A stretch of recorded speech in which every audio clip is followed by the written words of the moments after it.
You're back with me. This is Fireside Sounds. I'm Mars Shanley West. For the first half, we had something wonderful. We had a great conversation with Mr. Phil Sutcliffe. And you know what? I couldn't imagine not having him in the second half. This is Mr. Phil Sutcliffe. He is a two-time Olympic boxer and he's doing amazing things up in Crumlin Boxing Club. Listen, if you're up there or nearabouts, you need to go over there and support them. Just because you're not fit is not an excuse to kind of think you could do something to make a difference today. And you don't have to be a superb athlete. You start somewhere simple. If you've children that need grounding and maybe a bit of discipline, but not just that, we're talking about respect, as Mr. Sutcliffe told me himself.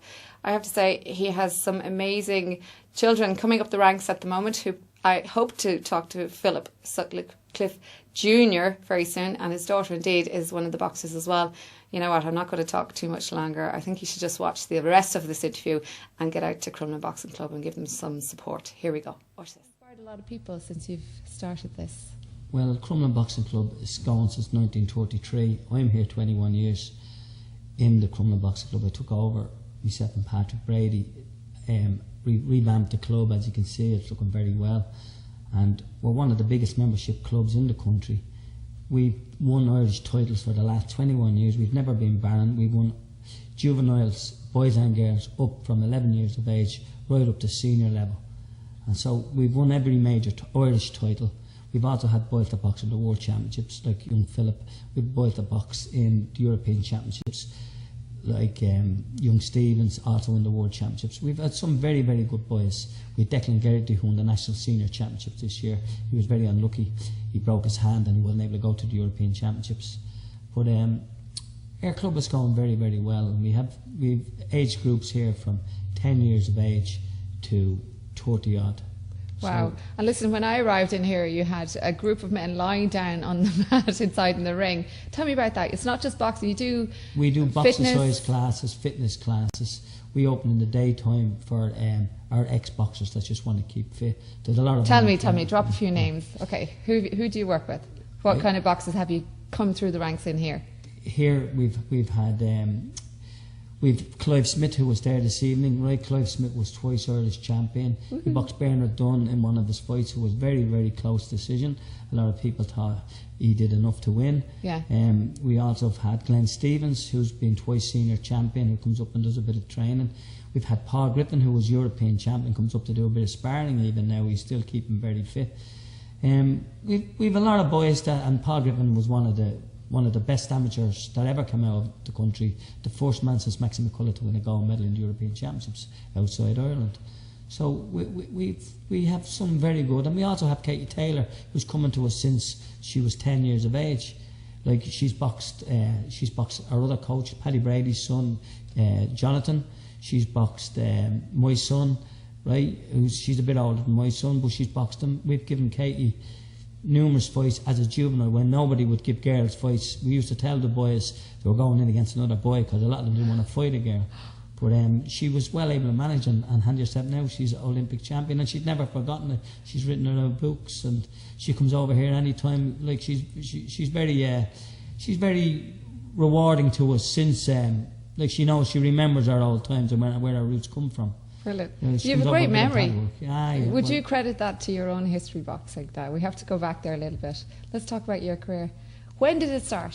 Where did you suddenly decide, okay, I'd like this boxing stuff? Well, the boxing started for me when I was going on 10. I joined Crumlin Boxing Club. But before that, my father brought me up here to Crumlin. Now, this club wasn't here at the time. It was an old club here behind the Star Bingo Hall. And I think I was about 6. And he brought me and my brother up, but he wouldn't accept us. We were too young. No club took you at that age in those days. But my dad thought we would. So we went to 3 different clubs that were in Crumlin here.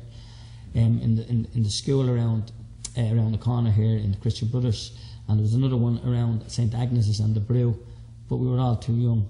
But eventually when I was 10, a friend of mine, Fergal Kavanagh, he brought me down to Drimnagh, and I got into spar for the first time. The first night, because the coach wasn't, there was a man there but he wasn't the coach, and I got into spar, which we shouldn't have, but there was a bit of a war, but I got to like it from there.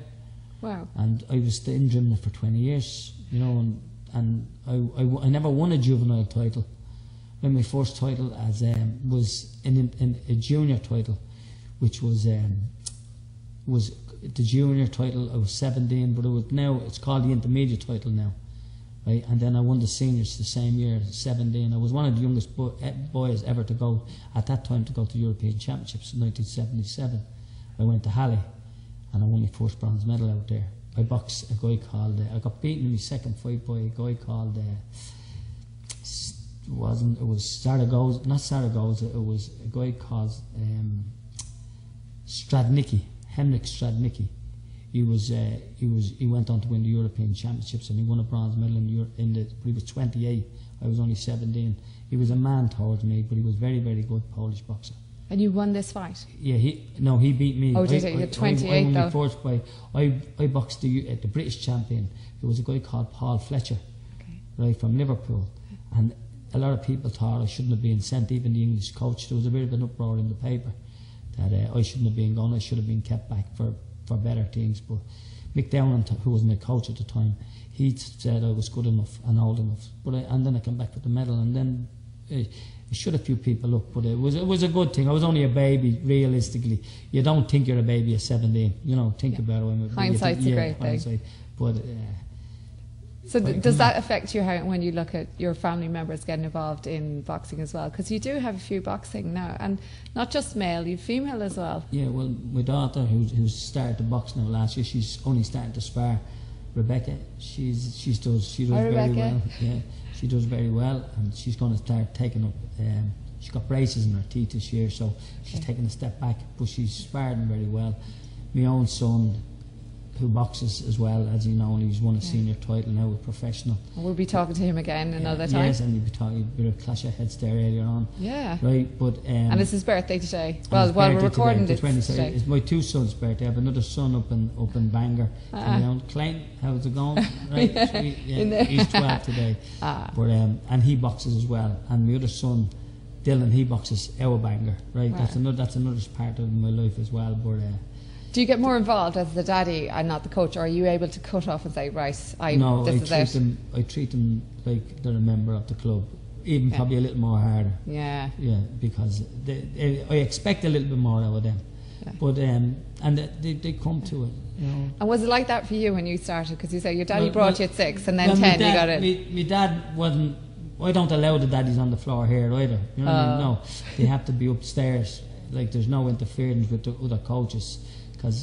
And it's a good thing that the dads don't interfere, because they don't always know, and neither did my own father always know. Like I have 6 brothers, and 5 of them were Irish champions, right? So we came from a boxing background. Like I'm the eldest, and they came and boxed after me, and one of them won a senior title. Derek, he's a coach now in Denmark, and my other brother Joe, Lord of Mercy, he won 5 Irish titles, and Mark, who won 8 Irish titles, and my other brother Ian, the youngest brother. He didn't win a title, but he was very good. But he was a perfectionist, and he didn't give himself enough time to get better. Like he wanted to be better straight away, because he did all the training, he did all, but it doesn't work like that. It takes time. And your routine for training when you were at your peak, were you very, very disciplined? Do you think you had natural talent as well as discipline, or are people able to be boxers with pure discipline and just a pure drive, or do you think there's this natural talent that's there that has to be there first? You see, we put it this way, I had it for drive.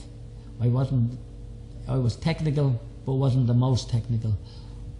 I was tough, but I hadn't got the biggest punch in the world, even though I knocked a lot of fellas out, but I hadn't got the biggest dig in the world, right? I had a lot of drive and a lot of will to train. And when I used to box, I had a job and a few jobs. Sometimes I had 2 jobs, and I had to still train, get up before I went to work and train in the dinner time, and then go to the gym at night. So like you would do 3 sessions one day, 2 sessions another day. Now this is when I was 15 and 16 before, and I still never won an Irish title at that age, right? But I was beating the guys that had winning Irish titles. I was just, they were in a different weight class. Like I was lighter than them, and they were heavier, but I was beating the heavier guys. But to win an Irish title, you have to win at your weight. Okay. Right, you have to win it double. Okay, that was a fantastic Phil Sutcliffe. More of that next week. Guys, it's a goodbye from me. See you next week. This is Fireside Sounds. Well, it nearly was a goodbye. Do you know what? I must have to talk a little bit more. Okay, all I can say is there's going to be more of that conversation. Looking forward to hearing it, and I'm sure you had a great ball watching what was going on this evening. And I think it is a goodbye from me right now. See you next week. Take care.